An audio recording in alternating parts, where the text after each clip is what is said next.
In the dim glow of the high school hallway lights, where shadows danced like forgotten dreams, 16-year-old Emily Thompson paused mid-stride.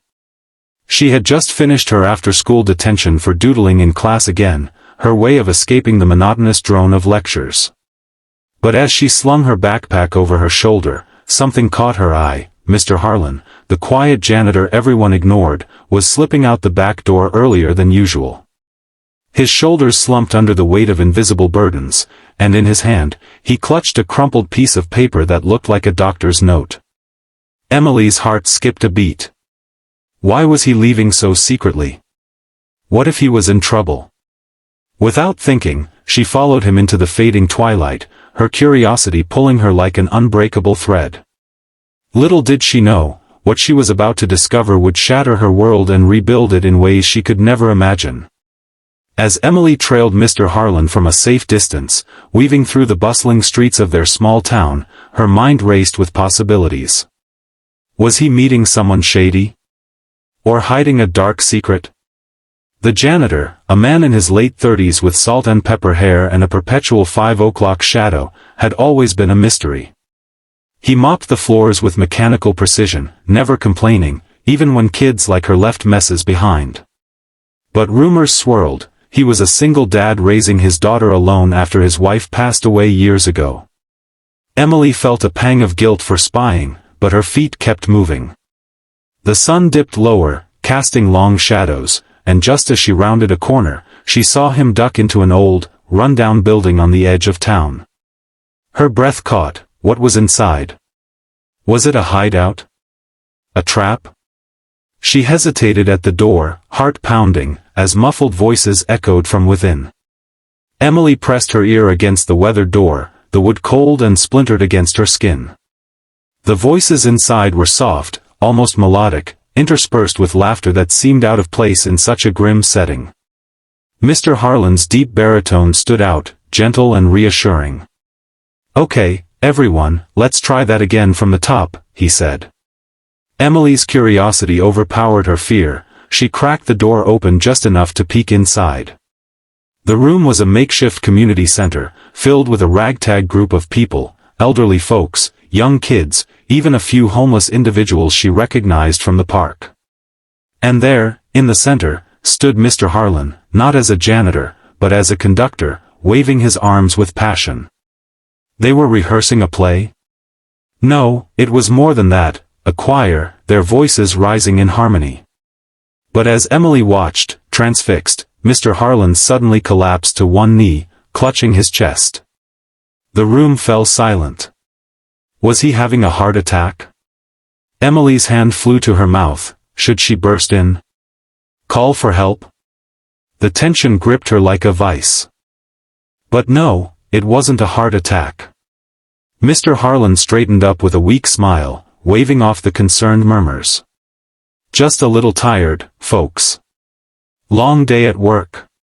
The group resumed, but Emily's mind whirled. Why was a janitor leading a secret choir in an abandoned building? She slipped away before anyone noticed her, her thoughts a storm of confusion and empathy. That night, as she lay in bed staring at the ceiling, Emily couldn't shake the image.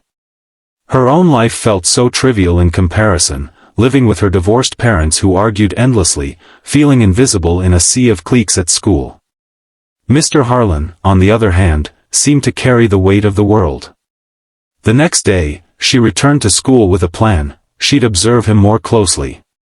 During lunch, she accidentally spilled her tray near his mop bucket, forcing a conversation. "Sorry about that," she muttered, helping him clean up. He looked up, his eyes kind but weary. "No harm done, miss. Accidents happen." His voice was soft, laced with a southern drawl that hinted at stories untold. Emily pressed on. "You work so hard here. Don't you ever get tired?" He chuckled faintly. "Tired? Every day. But I've got a little girl at home who needs me strong." Emily nodded, her heart softening. His daughter, Lily, was only 8, she recalled from overheard whispers. What challenges did they face alone? Over the following weeks, Emily found excuses to linger after school, watching Mr. Harlan from afar. She learned his routine: arrive at dawn, clean tirelessly, leave promptly at 5 p.m. But now she knew where he went, to that hidden haven where he transformed into someone else. One afternoon, driven by an inexplicable pull, she followed him again. This time, he stopped at a small grocery store, emerging with bags that seemed too meager for two people. Peeking through the window of his modest apartment building later, she saw him greet a frail little girl with bouncy curls, Lily. The child hugged him tightly, but even from outside, Emily could see the oxygen tank by her side.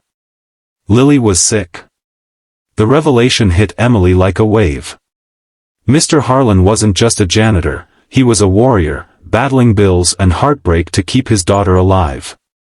But as Emily turned to leave, a shadow moved in the alley. Someone was watching Mr. Harlan too. A burly man in a dark coat, scribbling notes. Who was he? A debt collector? Something worse? Emily's pulse raced as the man approached the door. The stranger knocked firmly, and Emily held her breath, hidden behind a dumpster. Mr. Harlan opened the door cautiously, his face paling. "What do you want now?" he asked, voice low to not alarm Lily. The man, who introduced himself as a representative from the hospital, thrust papers forward. "Your payments are overdue, Harlan. We can't keep extending Lily's treatments." The words hung heavy in the air. Emily's stomach twisted. Lily had a rare lung condition, requiring expensive therapies. Mr. Harlan had been scraping by, but it wasn't enough. He pleaded for more time, his voice cracking. "Please, she's all I have left since Sarah died." The man relented slightly but warned of consequences. As the door closed, Emily fled, tears stinging her eyes. How could life be so unfair? That night, she researched Lily's illness online, learning about the endless doctor visits, the medications that cost a fortune. It mirrored her own buried pain. Her parents' divorce had left her feeling abandoned, but nothing like this. Motivated by a budding sense of justice, Emily decided to help anonymously. She started a small fundraiser at school, disguising it as a charity drive for local families in need. Kids donated spare change, teachers chipped in. But as the money trickled in, doubt crept in. Was she meddling? What if Mr. Harlan found out? Days turned into a blur of secret efforts. Emily balanced schoolwork, her art club where she sketched portraits of people she admired, including a rough one of Mr. Harlan, and her covert observations. One evening, she tailed him to the community center again. The choir was preparing for a performance, their voices swelling with emotion in a song about resilience. Mr. Harlan directed with fervor, but midway through, he paused, wiping sweat from his brow. I need a moment," he said, stepping outside. Emily, hidden nearby, watched as he sat on the steps, head in hands. Was he breaking down? She approached tentatively. "Mr. Harlan? Are you okay?" He looked up, startled. "You? From school? What are you doing here?" Emily confessed everything, the following, the discovery, her fundraiser. His eyes widened in shock, then softened with gratitude. "Why would you do this for a stranger?" he asked. Emily shrugged, voice trembling. "You're not a stranger. You're, like a hero. My life's a mess too, but seeing you fight makes me want to be better." They talked for hours that night, sharing stories. Mr. Harlan revealed how his wife, Sarah, had died in a car accident 5 years ago, leaving him to raise Lily alone. The janitor job was all he could manage with her care needs. The choir? It was his passion, a way to give back to the community that had supported him in his darkest days. Emily opened up about her parents' fights, her loneliness. For the first time, she felt seen. But their budding friendship faced its first real test. The next day at school, rumors spread like wildfire. someone had seen Emily with Mr. Harlan outside the center. Whispers turned to accusations. Is she involved with the janitor? Kids snickered, her so-called friends distanced themselves. Emily's cheeks burned with humiliation as she walked the halls, feeling eyes boring into her. Even worse, the principal called her in, concerned about inappropriate interactions. Emily, we have to be careful, he said sternly. Mr. Harlan is an employee.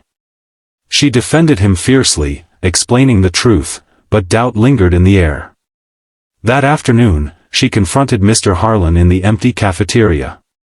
This is my fault. I shouldn't have followed you. He shook his head. No, kid. You've given me hope. But maybe we should keep our distance for now. Emily nodded, heartbroken. As she left, she didn't notice the same burly man from before lurking near the school gates, watching her intently. What did he want with her now? The tension escalated when Emily received an anonymous note in her locker, "Stop meddling, or Lily pays the price." Her blood ran cold. Was it the hospital rep? Or someone else? She showed it to Mr. Harlan after hours, defying the distance. His face hardened. This might be from the collection agency. They've been aggressive. Together, they decided to investigate. Emily used her tech-savvy skills to trace the agency's practices online, discovering complaints of harassment. Mr. Harlan shared more about his struggles. The mounting debt from Sarah's funeral and Lily's ongoing treatments had forced him into a cycle of payday loans. I never wanted this for her, he admitted, voice breaking. Lily, overhearing from her room during one of Emily's visits, hugged her dad. You're the best, Daddy. And Emily's like a big sister now. The moment warmed Emily's heart, but the threat loomed. They reported the note to the police, but with little evidence, it went nowhere. Emily threw herself into the fundraiser, rallying more support. Art sales from her sketches brought in hundreds, and a local news story about a student's kindness amplified it. But as donations poured in, so did jealousy. A rival student, jealous of the attention, spread more rumors, claiming Emily was faking the whole thing for popularity. Amid the chaos, a breakthrough came. The choir's performance was scheduled for the town's annual festival, a chance for Mr. Harlan to showcase his talent and perhaps attract sponsors for Lily's care. Emily helped rehearse, her voice joining the harmony for the first time. It felt liberating, like shedding an old skin. But on the eve of the event, disaster struck. Lily's condition worsened, a sudden infection landed her in the hospital. Mr. Harlan rushed to her side, canceling the performance. Emily visited, seeing Lily pale but spirited in her bed. Will you sing for me? The girl asked weakly. Emily nodded, choking back tears, and hummed a lullaby. Mr. Harlan watched, gratitude etched on his face. You've become family, he whispered. The doctors stabilized Lily, but the bills skyrocketed. Emily's fundraiser covered some, but not all. In a moment of desperation, Mr. Harlan considered quitting his job for a higher-paying one out of town, which would mean uprooting Lily. Emily pleaded, "Don't go. We can fight this together." As they sat in the hospital waiting room, the burly man appeared again, this time, not as a threat, but with an offer. He was actually a scout from a music foundation, having heard about the choir through whispers. "Your story moved me," he said. "We want to fund Lily's treatments and help you turn the choir into something bigger." It was a turning point, but doubts remained. Could they trust him? The resolution unfolded like a symphony's crescendo. With the foundation's help, Lily's treatments were secured, and Mr. Harlan's choir gained recognition, performing at larger venues. Emily, inspired, pursued her art more seriously, using it to advocate for families like theirs. Challenges persisted, school bullies faded as truth spread, and Emily mended ties with her parents, sharing her experiences. Mr. Harlan found love again in a fellow choir member, a gentle widow who adored Lily. Years later, As Emily graduated college with a degree in social work, she looked back on that fateful day she followed the janitor. It taught her that heroes wear ordinary clothes, that kindness ripples outward, and that following your heart, even into the unknown, can change everything. The inspiring message lingered. In a world quick to judge, true connection comes from seeing beyond surfaces, offering help without expectation, and rising together through adversity. Lives intertwine in unexpected ways, turning strangers into saviors. If this story touched your heart, hit that like button and subscribe for more tales of hope and humanity. Your support means the world.